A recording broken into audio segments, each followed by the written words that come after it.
Hello everybody, it's Maikito. I hope everybody's having a good day. Has had a good day so far. I didn't have a video yesterday. I did let the people know on the Discord that I was out with family. I don't live in the city with my family due to like college and stuff like that.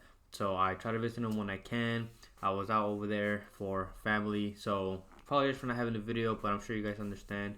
I was out with family, but I'm back home. There's plenty of games tomorrow. I found some plays that I did like. As always, if I have any added plays, we'll add them in the pinned comment either later tonight or about an hour to 30 minutes before the lineups are out. I should be able to post them tomorrow because most of the games are before my shift tomorrow. I will work, so if I don't respond a lot, it's because of that. But I should be able to put some in before I go to work. So keep an eye out for that. Other than that, I'll just get straight into the picks. My first play that I like is Luca Modric to go lower than 3 tackles playing at home for Croatia, going up against Portugal. He has not gone over this mark in the 12 starts that he's played so far this season for both club and country. He hasn't gone over this mark in 10 out of the 12 games. So that's an 83% hit rate. That's including pushes. So still better than not losing. You know, only like 2 of those 10 he hasn't gone over with 3, but regardless, 10 out of those 12, he hasn't gone over this mark, which is good.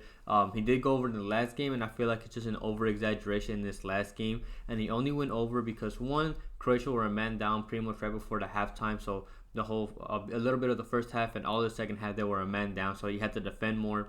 And Scotland ended up, they needed to win, and they wanted any chance to, like, move up in the rankings, so Scotland were aggressive in that game, so there was a lot of defending for Modric to do, but I still think it's an over exaggeration. He's not an aggressive player. He played in the 3 Euro games in the summer that they played in last summer, and he did not go over in any of the games that he played in. He didn't go over, and he didn't even have 3 in any of those. And the table spots are pretty much secure. There is a chance that Croatia could drop down a third if they lose, and then Poland wins by a certain amount, but it's very, very unlikely in my opinion. So the spots are pretty much set. Plus, there's going to be a lot of Portugal rotation, which means the teams won't play as hard, and the reason why is because a lot of the players that are in the Portuguese side that start were let go early to go back to the club. I'll go over that later on. But there will be a lot of Portuguese rotation. He is their captain, but even then, he still tends to get subbed out. I think 3.0 is way too high of a mark for him. So like Luca Modric to go lower than 3 tackles. And the other play that I like, it's on underdog. It's one of those safer plays. And it's Zeki Amdouni to go higher than 0.5 shots attempted, playing away from home for Switzerland, going up against Spain. You can take the risk if you want to. I know on PrizePicks they have it at 0.5 shots on target as a demon.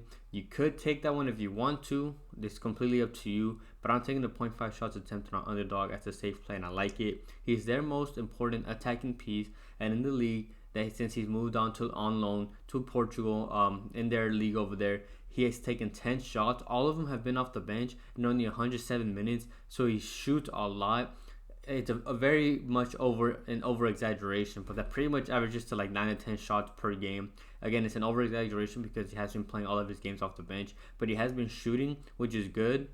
Even last season in the Premier League with the weak offense, he still managed to take 2.24 shots per 90 in that league. We just need him to take 1. And last game versus Serbia, he took 7 shots, including I believe a goal. So he was very important there. And then last time they played Spain in the first game in the group. Whenever they played at home, he took 6 shots against them with a goal as well. So he took 7 shots last game, 6 shots against Spain. We just need him to take 1. And the reason why the mark is how it is because they're playing away against Spain, who is a good defensive side. But Switzerland need the win for even a chance to get to the 3rd place spot. While Spain has 1st place secured, whether they win, lose, draw, doesn't matter what it is. Spain have their spot secured. So Switzerland have a motivation to attack, while Spain don't have that extra motivation, which is why I like this as well. He's also a long shot taker. In those 10 shots he's taken in the league, 5 have been from inside the box, 5 have been from outside the box.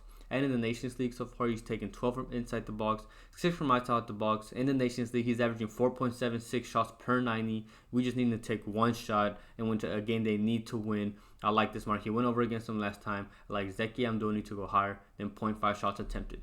Before I get into my moneyline play, if you guys could like the video and comment as well. to help boost the video out to more people. It doesn't matter what you say. It could be a hello, it could be a suggestion, it could be a question. It doesn't matter what it is. If you could leave a comment, I would really much appreciate it. And then I also have, if you want to take it even a step further, I have my membership that you can join to. Again, completely optional. It's for those that do want to get the plays out early before it goes out public. If you see this and you don't have the membership, those members already got the videos and the plays before everybody else.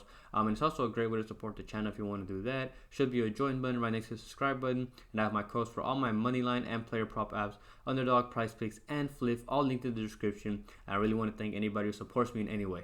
I was trying to find a moneyline play, and a lot of them are either super juiced or with some of the games being like not with teams and stuff, the spots on the table being already secured. It was hard to find any value, but I did find this one that I like. You can get this at plus 120, and that's a Croatia corners 3-way money line going up against Portugal. A lot of Portugal players, like I mentioned before, have left the club early, including Cristiano Ronaldo, Bernardo Silva, Pedro Neto, and Bruno Fernandes. So it's not going to be the full strength Portuguese side, and the reason why is because Portugal already have their first spot place secured, so they let those big game players leave early to not risk any injuries to them. So there's going to be a lot of rotation in the Portuguese side, and Croatia are still going to be full strength. They've actually gone over this mark and have beat opponents in corners taken in all 5 games so far in the Nations League. So it actually has a 100% hit rate, including the last game when they played each other. They have Kramaric, who likes to shoot the ball. You have Perisic, who's going to be there who cross the ball a lot. You have Gavardio that overlaps, and obviously you have Modric and Kovacic in the midfield. And Portugal is still a good defensive side, even with those players. All those players that I named are all in the attack, not on defense. So they still have a good defense. And it's going to take time for Croatia to try to break this defensive side, so they're still going to be pushing. It's not like they're going to score early and then just defend. And Croatia need this win to pretty much secure a second place spot. It is kind of almost secure, but not 100%, so they still need to be aggressive out there. And with not the full Portuguese team, they're going to have some chemistry issues, while Croatia has their full team and should have full chemistry. Last time they played, Croatia beat them in corners 7-5, and that was with a Portuguese full strength squad. With this weaker Portuguese side, I like that you're getting this at plus money. So I like the Croatia corners 3-way money line going up against Portugal. Thank you everybody for watching. Quickly going over last video's picks. We had the 2 player props and a 1 money line play. We had the money line play that hit. Germany first had 3 money line against Bosnia hit, and then Netherlands scored the 2 goals, so that was -101. We hit that. We had Kristovic hired in 3 shots. That one hit as well. I think he had 1 at halftime, but he still came through and had like 4 or 5 shots. We had 1 miss, and that was Modric to go hard in 2 shots. I believe they got an early goal, so they defended a lot. So there was not that much of a reason for him to go up and attack. He ended with 1 shot with it being on target. I know some people took that shots on target because his shots probably was taken down. So if you hit that, that was good for you. But 1 away from sweeping. We still had a relatively good day. Hopefully tomorrow with the same amount of plays, and if anything might add some more. Hopefully we can still do pretty good. Still not a bad day. We've actually had a pretty good stretch when it comes to international games. Usually they're a little iffy and the hit rates aren't as good because of the lack of team chemistry and stuff like that. But we're doing pretty good when it comes to an international break. So hopefully we can carry on the momentum going into tomorrow's game. For those that don't know, I have a free Discord link in the description if you want to talk about your plays, other people's slips, other sports. Just talk. I have a good community I'm trying to build over there. So if you want to join that, link in the description. But other than that, I hope everybody has a good night, a good day, and we can cash out tomorrow.